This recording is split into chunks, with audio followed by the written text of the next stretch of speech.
YouTube channel को subscribe करें, follow करें। बलूचिस्तान की कोई भी मसाइल हो आप तक पहुंचाना, आम शहरी बच्चा निकलने का भी। अस्सलाम नाज़रीन, मैं हूं सुमर खान, आप देख रहे हैं आवाज़ बलूचिस्तान। मेरा यूट्यूब चैनल को सब्सक्राइब करें, फॉलो करें, बेल का बटन दबाएं। नाज़रीन, कुछ मेरा चैनल पे मसले दरपेश हुए, कुछ प्रोग्राम्स को कॉपीराइट लगे। उसके बाद फिर मैंने दोबारा अपना आवाज़ बलूचिस्तान यूट्यूब चैनल को लॉन्च किया है। उसकी जो है ना, अब दोबारा उसको सब्सक्राइब की ज़रूरत होगी, वाचिंग टाइम की ज़रूरत होगी। आप दोस्तों ने देखना ज़रूरी है। अगर आप लोग देखेंगे, मेरे वाचिंग टाइम पूरे होंगे, इंशाल्लाह बलूचिस्तान की कोई भी मसाइल हो तो उसको हमने जाके कवरेज देना है, आपको बाखबर रखना है, ये हमारी फ़र्ज़ है, उसको हम ज़रूर निभाएंगे। आप तक कोई हर खबर, बलूचिस्तान की कोई भी मसाइल हो, आप तक पहुंचाना हमारे फ़र्ज़ हैं।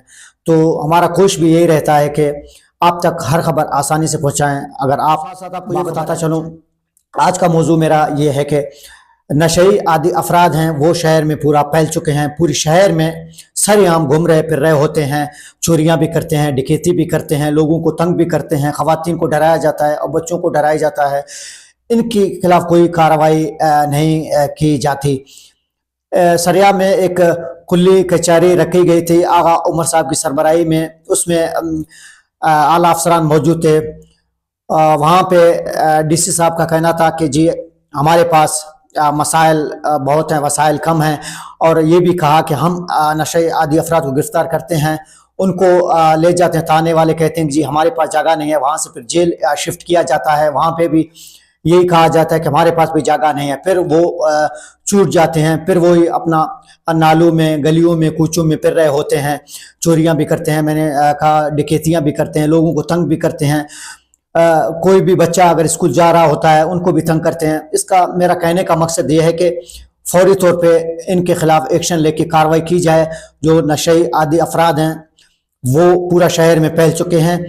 इसका मेन इशू आपको ये बता दूं कि ये जो मेन जड़ है नशे का, नशा आता कहाँ से है, क्यों आता है, कहाँ से इनको लाया जाता है, इस पे क्यों टैक्सेस लेके छोड़ते हैं या कोई और तरीका कार है, इस पे जो अफराद हैं इनके अंडर में आते हैं, नशे जो लोग नशा फरोख्त करते हैं, उनको गिरफ्तार करके उनके खिलाफ एक ऐसा कार्रवाई की जाए, उनकी एक सज़ा मुकर्रर किया जाए, ताकि हमारे पुरअमन शहर में बदअमनी जो फैल रहा है उसको रोका जाए।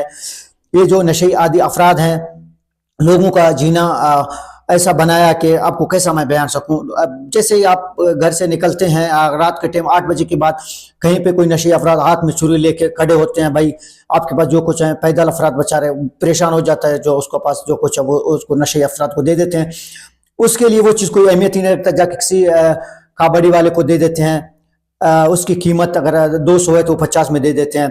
आपको ये भी बता दूं, जहाँ पे सरिया वगैरह लगे हुए हैं, सरकारी लाइटें हैं, आप गुज़श्ता रोज़ वहाँ पे नशे अफराद चढ़ के उनको तोड़ के लाइट को जो है ना जाके भेज देते हैं, अपना नशा पूरा करते हैं। नालियों से ना सरिया वगैरह निकाल के जाके भेज देते हैं। पूरा निज़ाम को इन लोगों ने अपना जो है ना धर्म भरम किया हुआ है। इनके खिलाफ सरेआम बाजार में घूम रहे होते हैं, गली कूचों में घूम रहे होते हैं। आपका सरेआम, आपका बलेली, आपका कहाँ पे इनका मैं जिक्र करूं कि ये लोग नहीं घूम रहे।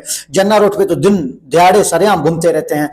दुकान वालों को बेचारे सामान अगर कोई बाहर रखता है, उनका सामान उठा के ले जाते हैं, भेज देते हैं।